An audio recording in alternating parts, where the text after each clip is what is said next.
sorotan publik terhadap Dwi Sasetyaning Tias belum juga mereda. Dwi Sasetyaning Tias kembali diperbincangkan setelah unggahannya soal kewarganegaraan anak memicu polemik luas dengan menyebut, "Cukup aku aja yang WNI, anakku jangan."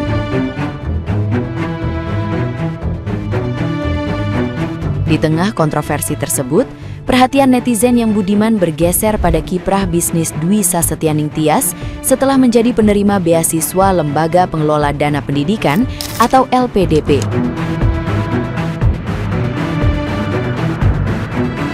Banyak pihak mulai mengulik sejauh mana kontribusi dan dampak nyata yang ia bangun setelah menempuh pendidikan dengan pendanaan negara.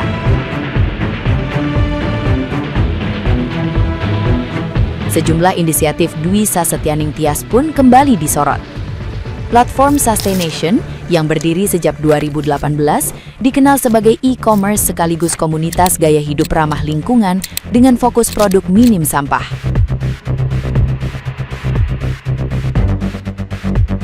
Ia juga menggagas Bisnis by Club sebagai ruang belajar bisnis bagi para ibu agar bisa berpenghasilan dari rumah dengan prinsip usaha berdampak sosial. Selain itu, gerakan edukatif Cerita Kompos mendorong pengelolaan sampah organik dari skala rumah tangga.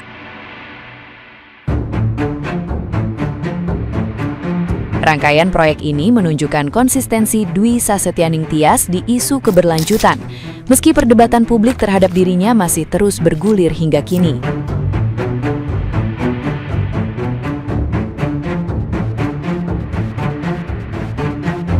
Nah, gimana nih menurut netizen yang terhormat? Silahkan berkomentar ya. Setuju Pak Markoto ya, kalau lo udah dibantu, lo nggak terima kasih ya, itu masih nggak begitu salah ya. Kalau lo dibantu, lo dikasih, lo nggak berterima kasih, itu nggak terlalu salah menurut gue ya. Itu nggak tahu diri sebenarnya. Kalau dibantu nggak terima kasih aja udah nggak tahu diri. Tapi udah dibantu lo malah nyalahin, malah menghina ya, merendahkan, itu udah salah besar, fatal ya. Bener Pak, harus ditagih beserta dengan bunganya ya. Sebagai warga negara yang taat pajak ya, gue juga sakit hati loh ya. Masih ingat dengan Dwi Sasetyaning Tias ya, mahasiswa penerima LPDP yang kuliah di luar negeri dan sempat menghebohkan Indonesia beberapa waktu yang lalu. Heboh karena dia mengatakan bahwa cukup saya saja yang menjadi WNI tapi tidak dengan anak saya. Kemudian beberapa waktu yang lalu dia membuat akun di TikTok dan membuat konten yang isinya tentang pendidikan gratis di luar negeri. Nah, konten ini kemudian diserbu oleh netizen Indonesia dan komennya tuh bikin kita itu geleng-geleng kepala. Saya coba untuk membacakan beberapa di antaranya ya. Yang pertama, LPDP, lu pakai duit pajak. Kemudian berikutnya titik terendah adalah ketika ditagih duit oleh Menteri Keuangan. Kemudian ada juga yang mengatakan dimarahi suami, dimarahi mertua, bagaimana kabar rumah tangga hari ini? Aman? Kemudian ada juga yang mengatakan sok-sokan, emang kamu bisa ke Inggris itu pakai duit siapa? Kemudian ada juga yang mengatakan, Kak tolong review gimana rasanya di blacklist oleh pemerintah Indonesia. Kemudian yang terakhir ada yang memberikan semangat ya, semangat Kak, aku yakin kamu bisa. Aku yakin kamu bisa mengembalikan uang 2,6 miliar rupiah kepada pemerintah Indonesia, uang yang sudah kamu pakai beasiswa selama di luar negeri. Nah, gimana menurut kalian? Menko Perbaya sebut suami DS setuju untuk mengembalikan dana LPDP beserta bunganya dan akan di blacklist di seluruh pemerintahan, gak akan bisa masuk. Ya, ini jadi pelajaran buat kita semua ya guys. Kasus dana LPDP ini harusnya jadi tamparan keras buat kita semua. Jangan munafik ngomong benci negara, tapi bantuan negara tetap ditelan. Kalau memang merasa sistemnya jelek, ya konsekuen dong. Jalan sendiri, biayai sendiri. Jangan nikmatin fasilitas tapi ujungnya nyinyir. Di blacklist ya wajar, karena beasiswa itu bukan hadiah undian, itu investasi negara ke manusia. Dan satu hal yang harus kita sadar, gak ada negara yang sempurna, termasuk Indonesia. Dimanapun lo tinggal, realitanya sama. Selalu ada masalah, selalu ada ketimpangan, selalu ada warga negara yang kaya, ada yang miskin. Jadi sebelum sibuk nyari negara yang katanya lebih baik, coba tanya dulu ke diri sendiri. Lo ini mau kontribusi atau cuman mau kabur?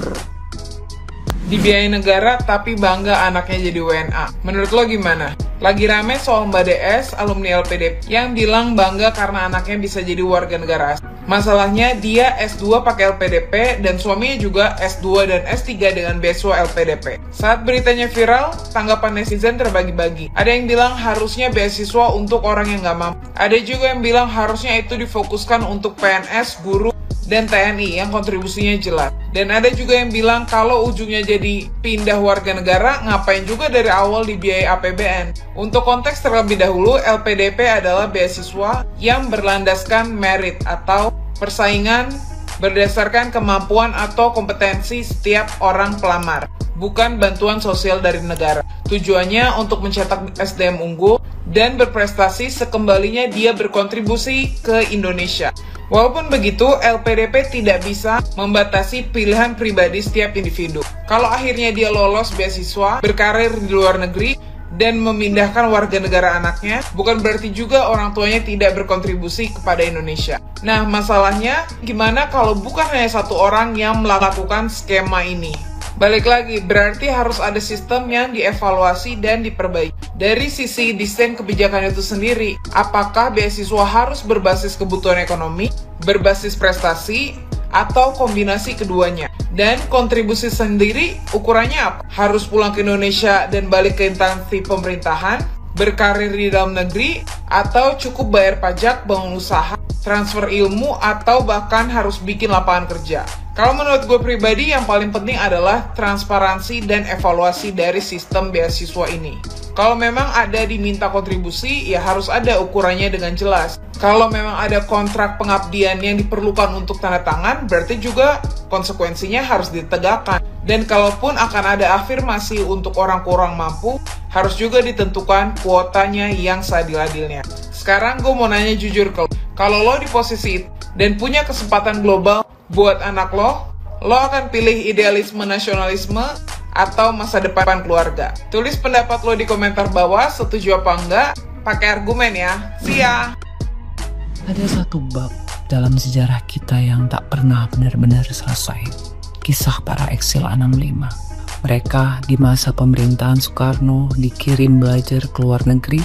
Wajah mereka menjadi cerminan generasi emas Indonesia. Lalu badai politik membuat mereka tak bisa pulang. Sebagian menua di luar negeri. Sebagian wafat tanpa pernah menginjak tanah kelahirannya. Mereka ingin pulang, rindu pulang, tapi negara tak membuka pintu. Ironisnya, kita menyaksikan kebalikan yang menyayat. Seseorang diberikan kesempatan belajar dengan uang rakyat, pintu pulang terbuka lebar, bahkan ditunggu untuk berkontribusi, namun justru tak lagi merasa memiliki. Ini bukan soal sekedar pilihan hidup, ini soal moral. Negara menyekolahkan seseorang bukan hanya agar ia cerdas, tetapi agar ia pulang membawa terang. Sekolah dengan uang rakyat itu bukan hadiah, ia adalah amanah, kepercayaan. Dan kepercayaan selalu menuntut tanggung jawab. Lalu jika ada yang dengan ringan merasa identitasnya tak layak untuk diwariskan, maka yang patut dipertanyakan bukan rasa bangganya, tapi komitmennya. Sebab pendidikan yang dibiayai oleh rakyat harus melahirkan keberpihakan pada rakyat. Kita pernah punya generasi yang tak bisa pulang meski ingin. Jangan sampai kita melahirkan generasi yang bisa pulang tapi tak mau. Kalau kesadaran itu mulai menipis, maka yang dibutuhkan bukan hanya sekedar klarifikasi dan permintaan maaf, tapi pengabdian nyata. Tempatkan dia di daerah terpencil, di ruang-ruang sunyi yang jauh dari sorot kamera, agar pendidikan itu benar-benar kembali pada pemiliknya, rakyat. Ini bukan soal hukuman, tapi sebagai penebusan. Ini juga bukan sebagai pembalasan dendam, tapi sebagai pengingat bahwa menjadi Indonesia bukan status administratif, tapi kesediaan untuk berdiri bersama rakyatnya. Sebab negara ini dibangun oleh mereka yang ingin pulang dan akan runtuh jika yang terdidik tak ingin kembali.